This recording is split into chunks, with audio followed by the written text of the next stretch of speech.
Welcome to whoever is watching this at whatever time you're watching this. This is pre-recorded.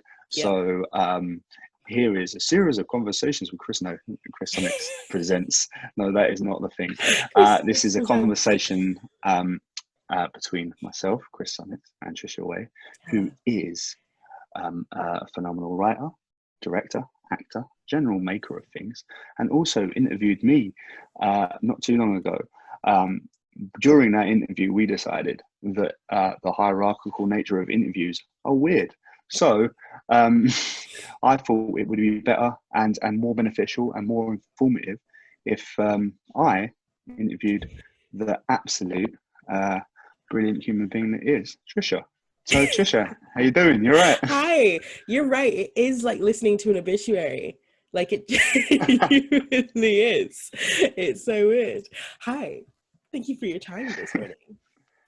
Oh, thank you for doing this, and thank you for going along with my absolute madness. So I figured that when we do interviews, fundamentally people are only there to try and sell something or themselves. So let's get that out of the way. And Tricia, just sell yourself to anybody that's watching this in case they need to commission a brilliant human. Okay. So as Chris said, I'm a general maker of things. I have a lot of experience in most areas of theatre making and performance and creativity. So if you need someone to do something or a variety of things, likelihood is I can do that thing / those things. So hit me up. I won't work for free, but I will work for probably less than other people because that's how the theatre industry works. I shouldn't say that. That's underselling myself. But yeah, I'm very talented. It's very weird to say that because, you know, I think throughout your life, especially as like a minority in ways, like you're not really encouraged to say the positive things about you or to really acknowledge your own worth. So it's very like weird to be like, yeah, I'm actually very good at many things, but I am actually very good at many things. So if you need someone to do some things, one thing, or many things, I'm your gal person. Amazing. I think that's really good. I think that's a really good point, though, isn't it? Because we don't tend to big ourselves up. We find it really difficult. There's a subset of the industry that are very good at selling themselves and bigging themselves up. And then, of course, like you say, if you're from a minority or indeed the global majority, you are told not to big yourself up and stay in your lane and all of that. So it's really sort of refreshing to hear that in what coming from you and just to say, you know what, I am that person, you know what I mean? I'm there to be hired, and that's amazing. It is a bit mad, and it's like a weird journey that you have to go on sort of like personally, because no one, well, I say no one, there's a lot of really great movements out there for, you know, Black people, Asian people, Indigenous people, people of any other ethnic background, women, non-binary people, trans people, queer people, like a load of grassroots community stuff that's like about upholding yourself and taking up space. But before that started, you know, there was no one who ever really was like, you need to own yourself and everything that you can do, and this is how you do it. So it's a bit of a weird personal journey that you have to go through in terms of being like, no, I gotta stop underselling myself. I have to, you know, realize that if I don't stand up for my own worth, no one else will. I was reading an interview with not even an interview. I was reading an article about Michaela Cole and her journey with I May Destroy You, and how it was originally going to be with Netflix, but they weren't going to give her the rights. And so she was just like, no, which is really, really important, because I think a lot of the time, you know, if you're not a cishet white man, people are like, you have to take what you're given, because, you know, if you don't take it, you might have nothing. And it's really important to be like, well, I know what I'm worth, and if you're not going to offer me what I'm worth, then I'd rather you offer me nothing. Like, I'm going to wait for whoever accepts it and appreciates it for what it is. Yeah, enough of that being grateful for scraps Yeah, scenario. I've read that exactly. article too. That article of Michaela Cole. What is it? Is it my partner sent it to me? Is it Varieties? Oh, I can't remember. I Anyway, whatever the think article is, so. find The it. thing is, she's been moving mad. Like, she's amazing, and she's been doing all this press and all these interviews and everything. Like, she works non-stop.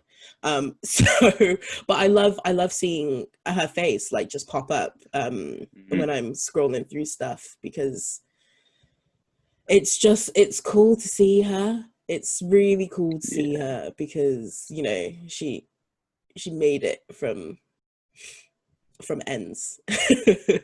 She like is just like a phenomenal, and the cast as well. Papa, God, Jesus, you know, and so many brilliant people in that show. If you haven't Absolutely. watched it, watch it. Yeah, and if you don't have a Because TV license, go visit a friend who has a TV license and watch it. But remember to stay socially distant. Responsible. one of the things watch this as a segue, right? One of the things that is really good about I May Destroy You is the soundtrack, don't you think? Like, it's a really, really incredible, especially when they go back to the 90s, and the wonderful Danielle Vitalis is playing a younger Michaela Cole, and there's all the garage and stuff. Anyway, I was like and I think music vibing is throughout that whole series. right, yeah.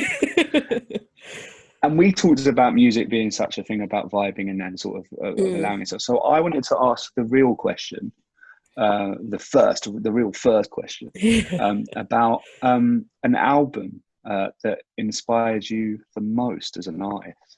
Oh, wow. Big ask on the fly. Question. Yeah.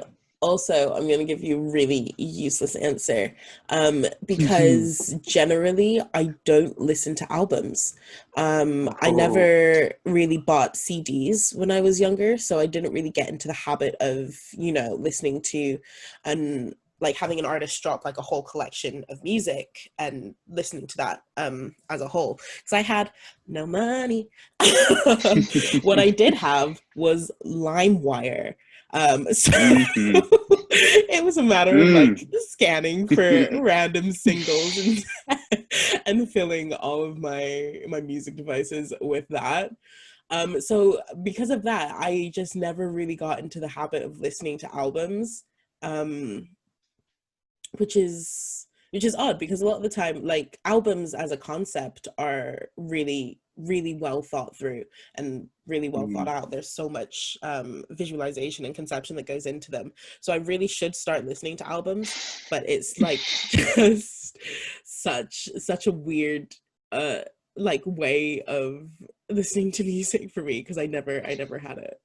I think if you go onto LimeWire now, and we can download you an album, and it might be ready in the next 2 years. We'll come back then, yeah. Yeah, and it will always be misquoted as an artist. It will be absolutely Marvin Gaye, but it's actually Otis Redding or something. Oh my god, so bad. I had a song that was like, it was down as some sort of like indie band, but it was actually Hollywood Undead. Like, mad. Just to go walking around as a young boy going, yeah, this song is by this artist, and it like wasn't. But like, this song's from Jay-Z and it was Nas, and you'll be like, oh, but LimeWire told me this. LimeWire pals you for real. So give me no album, but that's okay.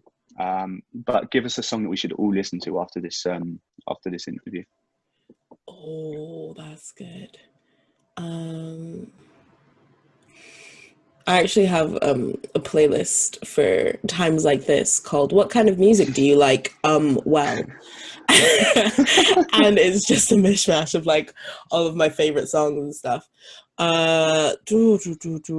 Recently, I've been really into Rina Sawayama, who is a queer artist who does like a mishmash of like pop and rap and sometimes like really heavy stuff, and I dig her a lot. So Snakeskin by Rina Sawayama is a song that I think people should listen to. It's cool.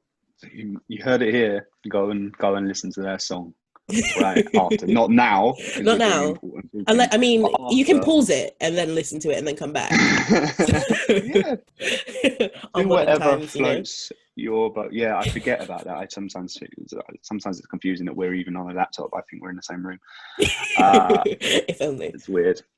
So should we talk about successes? And I think that when I say successes, I don't mean like a big moment. I don't mean like, oh, I won an award or whatever. What I mean about it is like, what is your sort of best success? And it could be a tiny thing. I mean, it could be literally just getting up in the morning. Yeah. But I wanted us to talk about that and the relativity of success. And how things are much more important sometimes when they're little. Yeah. So yeah. So what would be your biggest? I have stages of success, I suppose.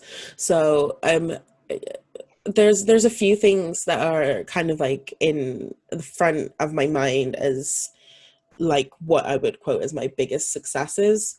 One of them was in my second year of uni. I did an adaptation of Othello, except I adapted it so that Othello, instead of being a black man, was a woman, and I was exploring like themes of women in the military.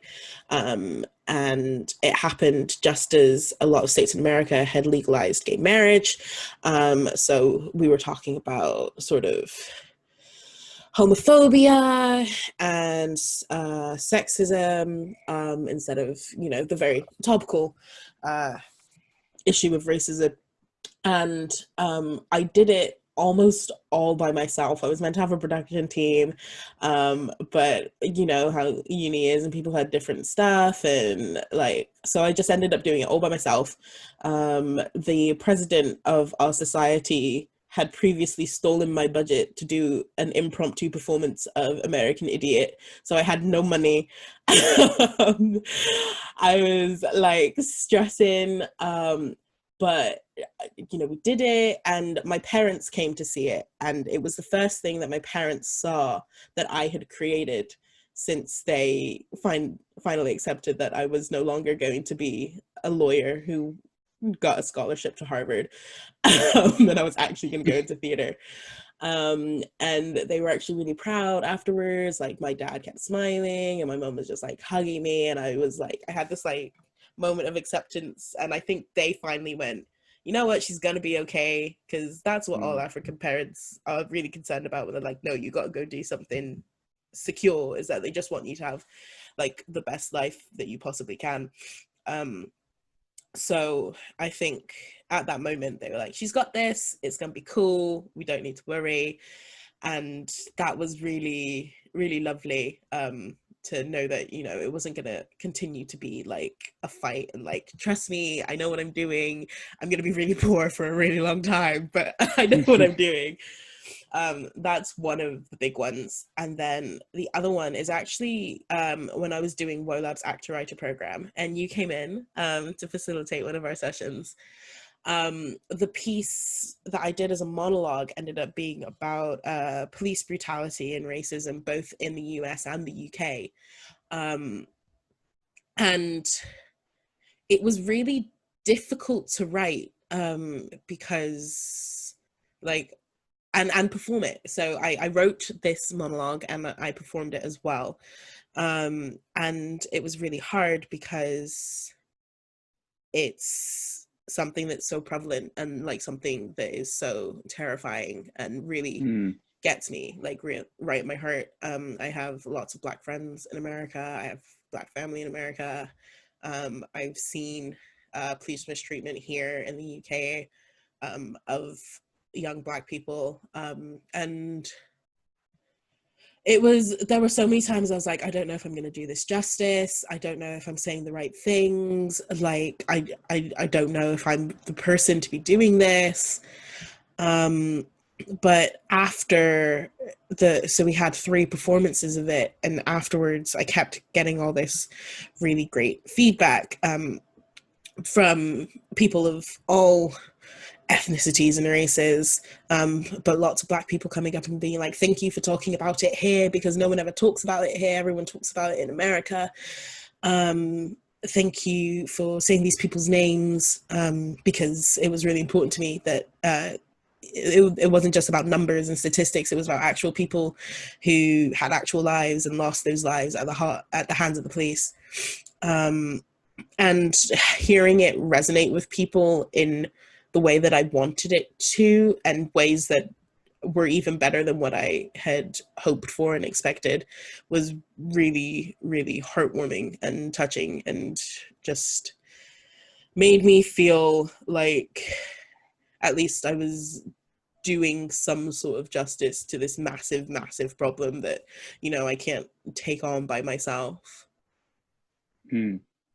I think that I saw that, and it was incredibly powerful, and also I always like it when I see the work that is going, no, you don't get away with this, just because you sit here, or just because you are geographically in this world.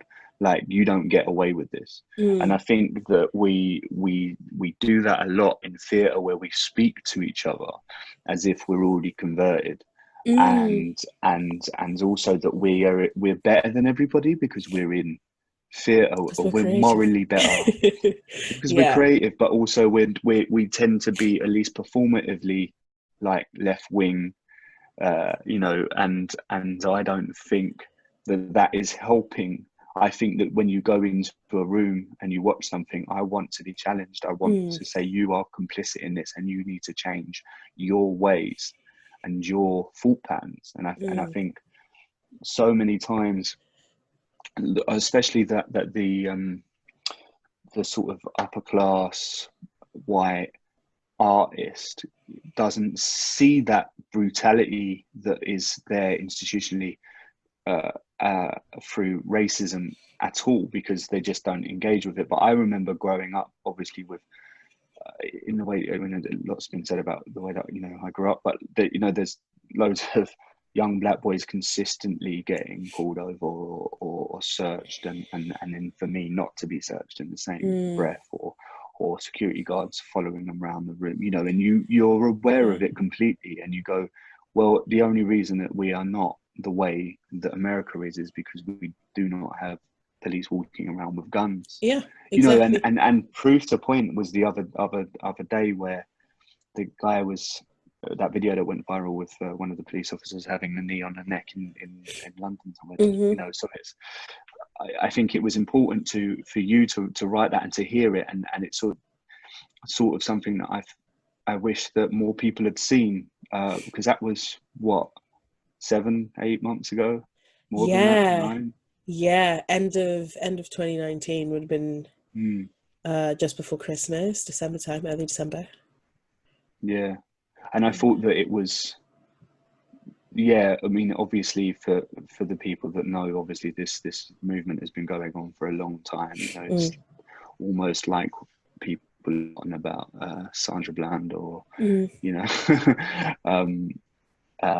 and now it's a new wave, but this has been going on for however many years, and to remind an audience of that in that very small showing that you did, I thought was really well. Anyway, I just eulogized at you for I meant to be interviewing you. Sorry. No, I think it's good. It's good because I think normalizing giving people praise for things is something that we should do. I think a lot of the time, especially, you know, if you haven't been told throughout your whole life that you deserve things and you should take up space, it's really difficult for people to accept praise. I know that I'm always like, nah, no, cheers, but nah.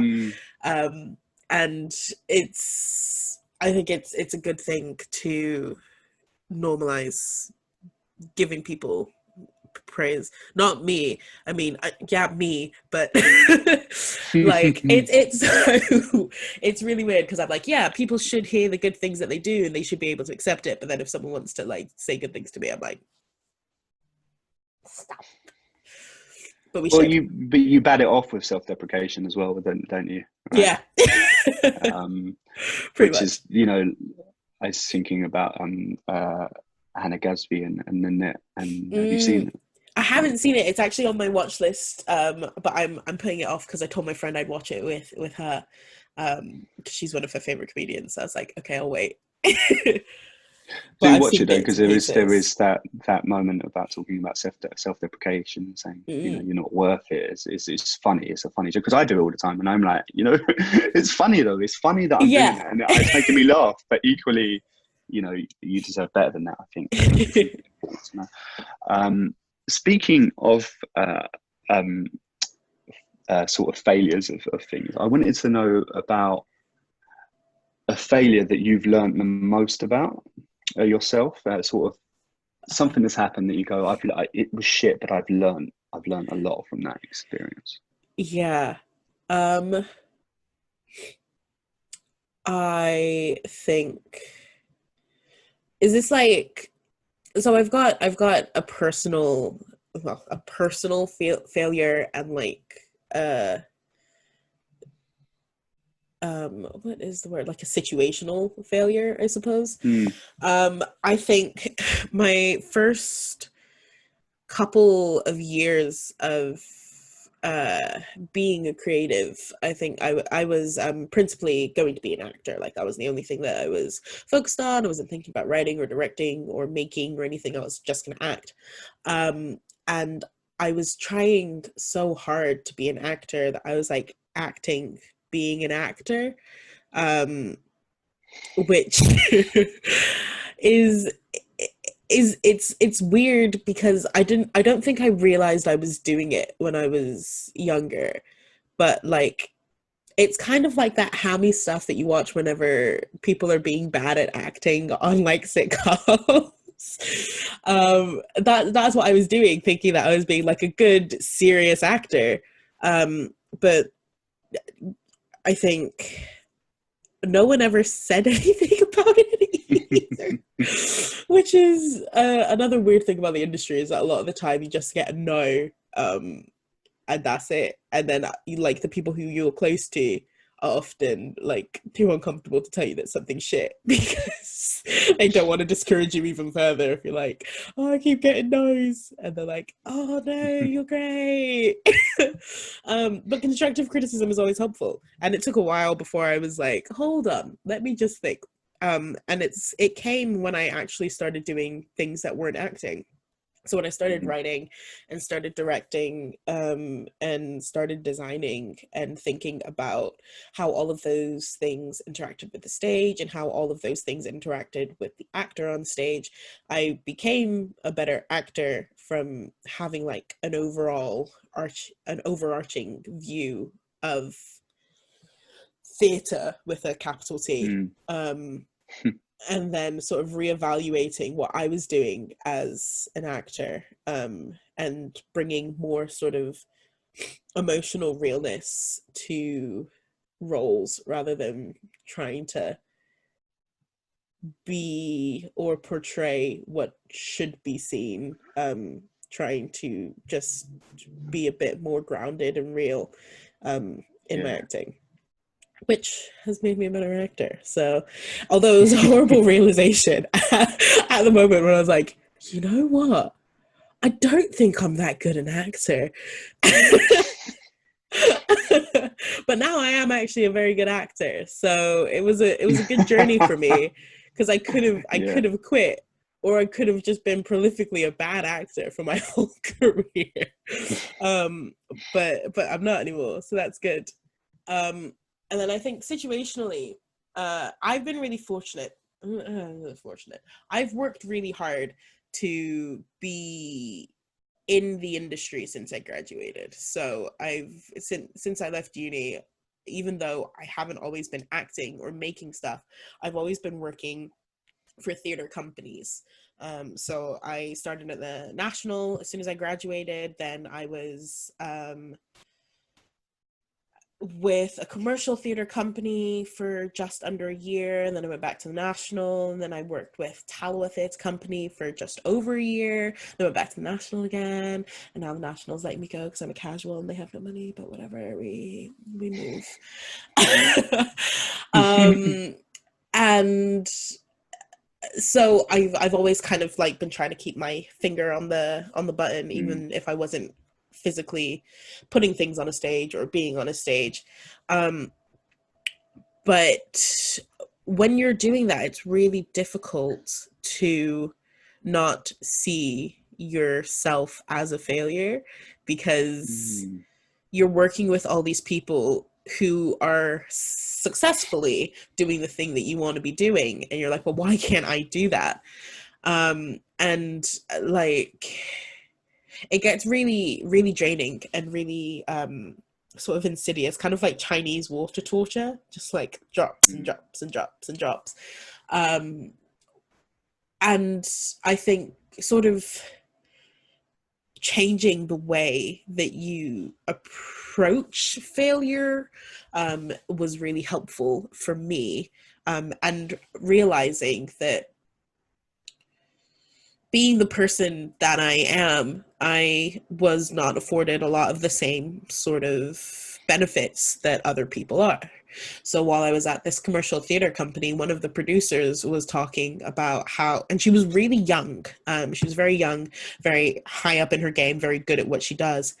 And she was talking about, you know, how she had to graft, and she did all these unpaid internships and everything. She was like people's whipping dog. And I was like, am I just not grafting enough? And then realized that no, it's because I can't afford to do unpaid internships, because I don't have anyone who's going to pay my bills or pay my rent. I don't have people that I can live off of for free in the place that I need to be taking up those unpaid internships or anything like that. And I got a lot better at not comparing my journey to other people's journeys, especially when they have like such wildly different upbringings to me. So I think that was the thing I learned from that particular failure, is that a lot of the time failure isn't actually failure. And I think that's important. I can't remember what her name is. There's someone who wrote a book and does a podcast called How to Fail. Elizabeth Day, yes. She did a talk at the National on her podcast and her book of How to Fail. And it was a bit mad because I was ushering it and all of the audience were just the same lady. And it was so confusing. It was all sort of like 20-something young blonde brunette women with wine listening to Elizabeth Day talk about fancy hummus. And I was just like, what's happening? But it was interesting because obviously the failures that are failures to Elizabeth Day are completely different to the failures that are failures to you, or the failures that are failures to me. And it was good to see, you know, quite, because she sold quite well for her talk. I think it was just before the peak of Corona, so things were starting to slow down. People were returning tickets and like, oh, I'm not sure if we should come. But she was pretty much sold out in the Littleton, and it was good to know that, you know, there was this whole group of people who had the same sort of relationship to her kinds of failures and could benefit from that. And then just made me think about, you know, all the different people who could do books and podcasts on how to fail and appeal to other people who can identify with those kinds of failures, and sort of readjust the way that they approach thinking about failure. It's good to normalize it. I quite like that podcast because it does that sort of thing. And there's one I think that actually says that really goes into it about failing, and it's not about things that they've failed at, but why it happens. You know, why the feeling of failing. That's really good. I think that the relativity of the failure is also interesting, I think, because I think about the relativity of shitness quite a lot. I think, oh, my life feels shit, but actually is it as shit as just, you know, maybe not, like, and but I still feel it intensely. I still Yeah. feel the sadness in my life, and so would somebody that has loads and loads of money and infrastructure in their life and are being successful. Then they would also feel shit sometimes, and that shit would still be the same level of feeling shit. It's just weird, you know. I think about it, it's a philosophical sort of thing in my brain I think about quite a lot for some reason, which I don't know why. No, I think it's fair. I think especially because I think a lot of the time when people talk about like privilege, people who hold specific kinds of privilege kind of take it as like a personal attack, meaning that, you know, because you have these benefits or because you have these privileges, you're not allowed to ever be unhappy. But like a lot of the time that's not the point that anybody's making. It's very much that, you know, you can be unhappy and you can feel shit and you can fail and you can have all these things that are horrible in your own life while still having privileges that other people don't have. But it doesn't mean that you can't feel shit. It just means that, you know, sometimes you have to acknowledge the other things aside from the shitness and like be careful about who you're talking to when you're talking about the shitness. Like reading the room, I think, is really important when you're sort of expressing how shit you feel. And yeah, I think that's Definitely like the think that main is a thing. skill. That's a skill, isn't it? It That really is. is. Yeah. I think about sometimes when people are like, there was one time when I worked in a theatre and somebody was absolutely losing their shit about the fact that they couldn't buy caviar Oh in wow. a shop, and I was like, you know, it was a writer, unnamed, but I was like, this is funny because I just can't relate. Do you know what I mean? And Yeah. then I thought about this. There's a philosophical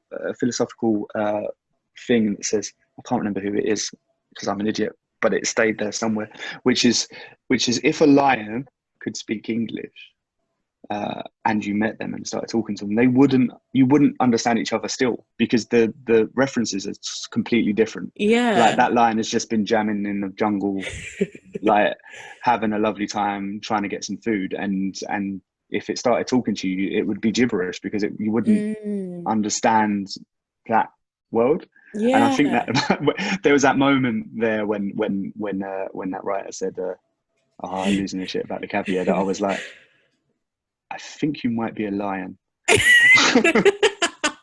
Yeah, I get that a lot. This whole sort of like acknowledgement that people just live in different worlds.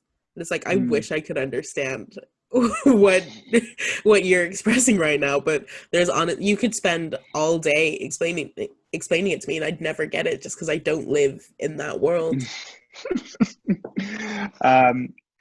Talking about worlds, I wondered whether you had a specific hope for it in the coming years. Something that if you could change anything, or you could go, well, in a year's time, I know this is going to happen, and this would be my hope. What would it be? About the world in general. Just the world in general, I think is.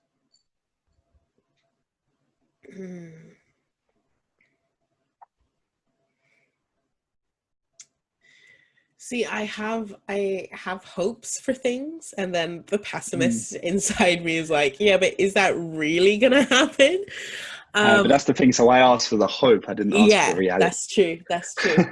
So I think my biggest hope is that throughout all of everything that's been happening over the past 6 months, I think it's pointed out a lot of structural inequalities in a way that maybe people didn't understand when the world was operating at its normal capacity. So my hope is, now that these things have been illuminated, maybe people who didn't even notice that they existed before might feel a bit more driven to eradicate those inequalities and work towards making society a bit fairer and more equal. That wouldn't happen in a year. It would be a whole ass journey. But my hope is that over the course of the year, as everyone is starting to rebuild society, we can rebuild it, or we can start rebuilding it in a way that is better for everybody rather than amazing for some people and really, really shit for others. That's my hope. I share that too. I was going to ask about your hope for theatre, but I feel like it translates exactly the same. I think so. Yeah. I think especially like in theatre, there's all of this stuff that's been pointed out about freelancers and casual staff, and like all the big theatres are, you know, releasing all their diversity and representation statistics and looking at the lack of representation in theatre, and, you know, thinking about how and why that lack of representation has come about. It is literally just because there need to be more people who understand. So there need to be less lions and more people who can then explain to the lions what the other people are talking about. There's not enough representation on the panels of people who make decisions, which is why it doesn't happen lower down in the businesses or artistically. And I think that needs to change. And I feel like the whole industry of theatre won't change until that changes, because the people who make the decisions are the people who make decisions. And if they don't know that they need to start making different and better decisions, then they won't. Yeah, that is true. I always used to use the thing about if the building that you work in or the rehearsal room that you're in doesn't look like the public transport that you use to get in into that day, then there's a problem. But also some people ain't taking public transport. That's true. That's true. Some people are in their Ubers, some people got their own cars with their car park passes and all that jazz. I was actually reading a Twitter thread this morning about someone who used to work at Roundhouse, and at the time they were the only Black worker and also the only person of color there, and they were like subjects to just such terrible casual racism, and obviously because there's no one there who knows, and then for no one there who cares, like no one did anything about it. And that's the kind of stuff that gets, you know, marginalized communities out of the theatre industry, because there's only so long that you can fight for yourself without the feeling of having someone there to also like back up your fight.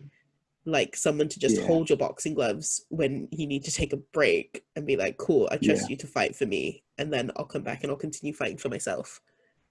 Yeah, I think that we all need to be better at not being passively and do the work. I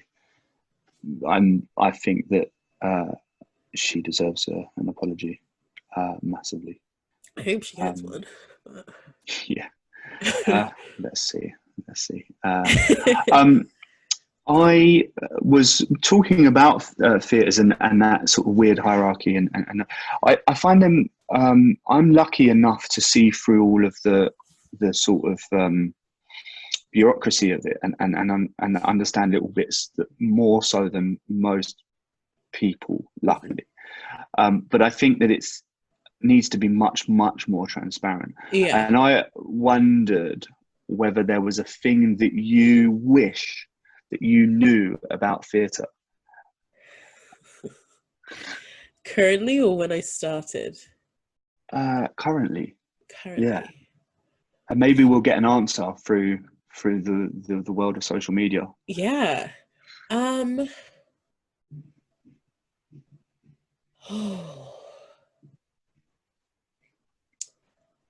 I think it's a difficult question, because so much of what I think people, and me included in that, people want to know comes down to sort of personal experience. So whenever I hear people ask that question, it's always like, oh, how do I get in the room? Or how do I get funding for this project? What's the best thing that I should put on my application to get this? Or where should I put my show on for the best chance of someone coming to see it? But I think all of that is so subjective. And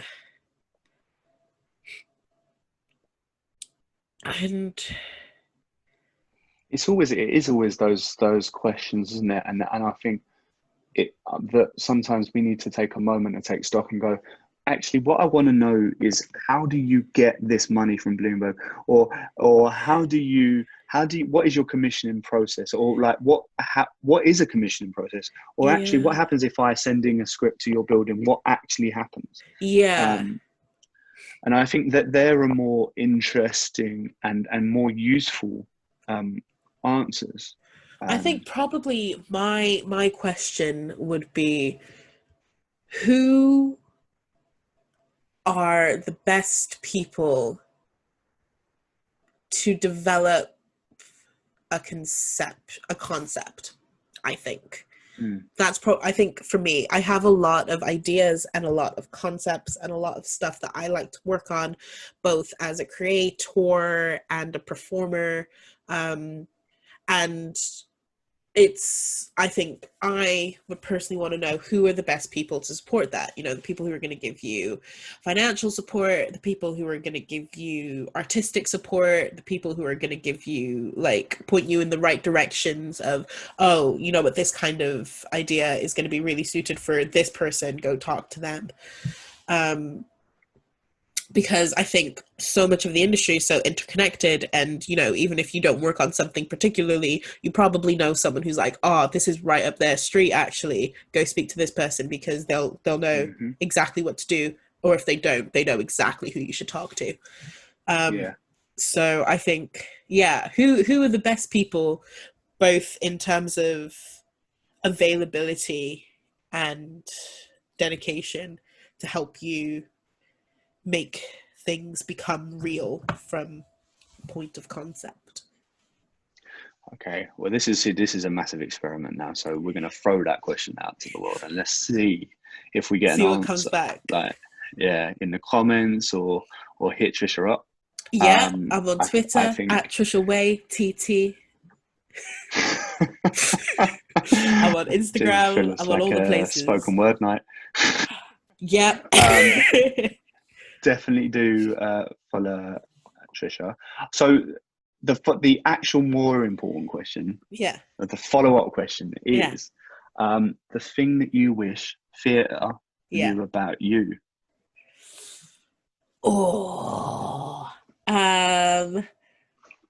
Comes back to selling myself again, doesn't it, really? I wish theatre knew about me that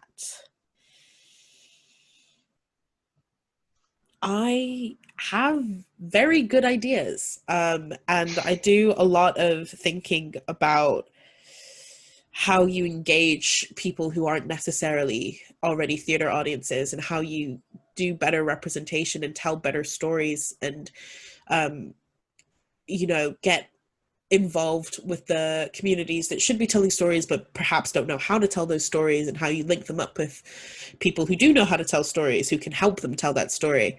And I'm very good at that. So I like to tell stories. I like to tell stories that people don't know, and I like to tell stories that should be told, stories of people who are marginalized or disenfranchised in any way, shape, or form, because a lot of the time they tend to be the most interesting stories. That's what people like to listen to and learn about, is worlds that they don't know of. And a lot of the time those stories need to be told. They are worth telling. They need to be heard. They need to be listened to. And I like to tell those stories. I like to do whatever those stories mean, whatever they need. And I like to make them engaging. I like to make theatre as a whole engaging. I'm not really into passive theatre. I'm not into the theatre that you come in to the auditorium, and then you sit there in silence for a while, and then some people perform at you, and then in the interval you go buy a gin, and then you come back and people perform at you some more, and then you do a very polite clap, and then you leave and you never think about that show again. I'm into things that get you active, things that get you involved, things that get you engaged, things that make you think, things that even like months after you're still like, oh god, yeah, I remember that. A good shout out for that kind of thing. Misty by Arinze Keene. Amazing. I think about that all the time. There's sometimes I'll just be lying in bed like, oh, Misty. So shows like that, those are the kinds of things I like to make. Those are the kinds of things I like to work on. And if you have those projects or you don't know how to start those projects, hi. Very nice. I do just think about Misty quite a lot. I tend to walk down the street going, wheelie. It's in my soul. It's in my conscious now. Truly, Just, like, I saw it like into 4 times. I saw it with Kibong playing Arinze, or Kaibong. I'm sorry if I've pronounced your name incorrectly. At me, and I'ma fix that. I was going to. What's your favourite experience about the thing? Because we can't go into theatres right now. I think maybe this is a good question. What is your favourite experience of that coming together and being in the theatre? Because, like, for me, one of the things that I think is the best, right? And it's so silly. It's a silly one. Is that, you know, there's that moment when people go quiet. Yeah. Because they expect the show to start, but and they've just arbitrarily just decided that the show should start now, and we all do it. Yeah, and that is my favourite moment. It's better than most theatre. It's just that moment of okay. I think there's scope for a theatre show that never starts, and just see how many times the audience will be like, it's going to start now, and then figure out when they leave. Like a performance art piece. That would be, I mean, how long could you go? I mean, truly, exactly. Yeah. How long before people are like, you know what, actually, I don't think anything's happening. There was a show in New York, I think in the 70s, where it just the curtain raised, and then that was it. Nothing happened. I have to find out what show that was, because it's sort of locked away in my brain somewhere, but I can't remember what it was.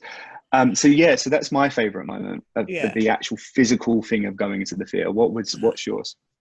My favourite moment, I think, is the realization at the end of a show that you and the people in that room are the only people who will ever experience that. Like, no matter how many times a show happens, like, it's never the same. And I think just like coming out at the end of the show and being like, God, I am one of the only people who will ever know what that was, is really, it's really special. And also really fun, like when you're on stage. I was a supernumerary in Small Island at the National, and, you know, feeling how the show changed every night and hearing like different audience members. There was one time there was this auntie in the audience who was just like, yes, like throughout the whole show. And like being an audience member in the auditorium on that night would have been so different to the times that, you know, it's mostly white people who are like, wow, this is a very somber story, which is so different to the times where it's mostly Caribbean people who went through the Windrush generation, and, you know, it's a different kind of quiet, but this sort of introspective remembering the things that they went through, like the differences in the vibe in a room, even though it's the same show, the same theatre, the same people, just the vibe can be so different depending on who the audience is, and I think that's really cool. That is much more beautiful and poetic and than my absolute nonsense bit. I agree with you. I've got 2 more questions. Go for it. Yeah, let's do it. The last question is a throwback at you, but this question is much more important. We all got sort of people that are really beneficial, I guess, in our lives and where we are right now, and I think it's nice to to allow ourselves to throw a shout out, a big up to them, and just say, you are brilliant. So you've got this platform now, so you can say whoever it is, it could be your best friend, your mum, or somebody that really helped you along the way. I want you to just give them a shout out and tell us why. Oh God. I already shouted her out, but I got to shout out Michaela Cole again. Just because as specifically a dark-skinned Black woman, it is so good to see her like thriving. I think apart from, like, in addition to being Black, there's a whole thing about being a dark-skinned Black woman, particularly that dark-skinned Black men don't face and light-skinned Black women don't face. There's this whole other aspect of colorism, and it's really insidious and really difficult to get through by yourself. So having like a community of dark-skinned Black women is really important to me. On that note, also Moulin Noir, who runs Spring Melanin, is amazing.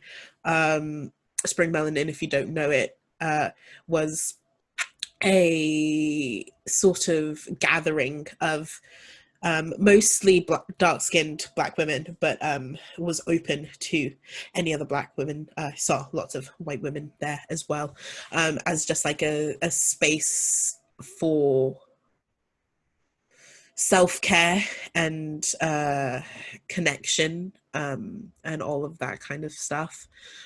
So she's banging. Shout out to all of the Black women out there doing your thing, because I see you and I appreciate you, and I'm probably bigging you up every day to other people, just like, oh my God, you should see this person, they're so amazing. You're all fucking fantastic. And you know, when you do well, we do well. It's like, oh my God, I can't stop talking about I May Destroy You, but your birth is my birth, your death is my death.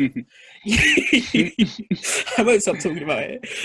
I think don't stop talking about it. And none of this, oh, it's the new Fleabag, oh, new Phoebe Waller-Bridge. Michaela is her own brilliant human being. She is. Quite honestly, she is. I have this Fleabag conversation a lot about Fleabag and chewing gum and how they were similar and different. And I was like, as much as I enjoy Fleabag, I really enjoyed it. I think the writing is really good. I think the performing is really good. But I've said on multiple occasions, it's nothing new and nothing different. The only reason it was so amazingly successful was because Phoebe Waller-Bridge's character that she created was just palatable enough to be a mess. So, like, she could be sexually promiscuous and she could be kind of like flailing about in her business, because apart from that, she was doing quite well. She had a very small business in London. She has well-off parents. Like, she's thin and white and conventionally attractive. So there was all of this stuff that was just palatable enough for her and society to be able to get away with kind of like being a little bit in other aspects of her life, and that's why it's done so well. And in terms of, you know, reception and everything, although it is still superbly written, it's a very good show, and a very good TV show as well. But yeah, it's not. I think it's they're all. not I think new. everybody involved is incredibly talented in that and everything. Absolutely. You know what I mean? And it's. I think I get sort of that hostility when everything gets compared to it, and so it makes me want to go fuck Fleabag. You know what I mean? And so, but I get also, that. I get it. you know, I May Destroy You is phenomenal, and everybody should absolutely watch it if they haven't already. I assume that everybody has, but apparently people are stupid. So please go and watch it. Also, some people It's don't just have for TV Tricia, licenses, if anything. you know. So that's the thing. BBC, can you throw away your TV license thing, please? Because like there are people out here who can't afford TV licenses who need to see the stuff that you're programming. So get rid of it. That's my thing. That is brilliant. TV licenses. I didn't realise that when I interviewed, we'd start talking about TV licenses and the. Neither did I, but here we are. Hey, do you know what? I'm so cool. The last question as we come to the end, which is you did to me, put me on the spot. what's your favorite rapper? Who's your favorite rapper even? So I don't. One, this is unfair because it wasn't actually my question. It was a public question that was submitted. So rude. Two, I never pick favorites of anything. I can't pick favorites. I'm pretty sure it has something to do with the way my brain works. I can't do it. I can't do favorites. But who have I been really into? Recently I've been listening to a lot of Lady Leisure, who I think is banging. So so that's my recent into. By no means my favorite, but amazing. That is a good thing. So after you listen to that song that Tricia said, and then watch all of I May Destroy You, then go and stream. Go some Lady listen Leisure. to Queen's Speech. All of the Queen's speeches. Yeah, all of them. So back to back. That's it, Tricia. Thank you. It's been an absolute delight. You should follow Tricia on these. Look, I'm going to do a little thing. You can put a thing there. Shall I pop them up there? Yeah. Click on the pop up It'll link. be down in the comments if you. Just see right down here, and you can follow up here. You'd be a great YouTuber, Chris. Look at me getting to like delusion of grandeur here, isn't it? I'm just going to make more money in YouTube than theatre. It would just be me describing trainers. I'd just be opening trainers, everything going. Okay, so you joke, but there's such an audience for that. So if you want to do that, like, I'll produce you. I'll help make it happen. I'll get in contact with some trainer people. We'll get you a screen. It'll be. If anyone wants to throw me some trainers over, then I'm there for that. Hip hop records, anything. I mean, just any free stuff. Yeah, to be honest, it's free. I ain't gonna say no. Yeah, exactly. Even that fancy hummus. It's been a delight. Thank you, Tricia. Thank you very much. It's been surreal and lovely. Make sure you keep looking after yourself and keeping that positivity and selling yourself, because yes. You are worth it. And I think everybody will leave this interview knowing that you are worth it. So thank you. Big up a Younger Theatre. Yes, thank you, a Younger Theatre, for doing this, hosting it, and making it a thing. Appreciate it. Everyone out there, hope you're taking care of yourself. Do something that makes you happy by the end of whatever week it is that you are watching this, because you are worth that. Preach.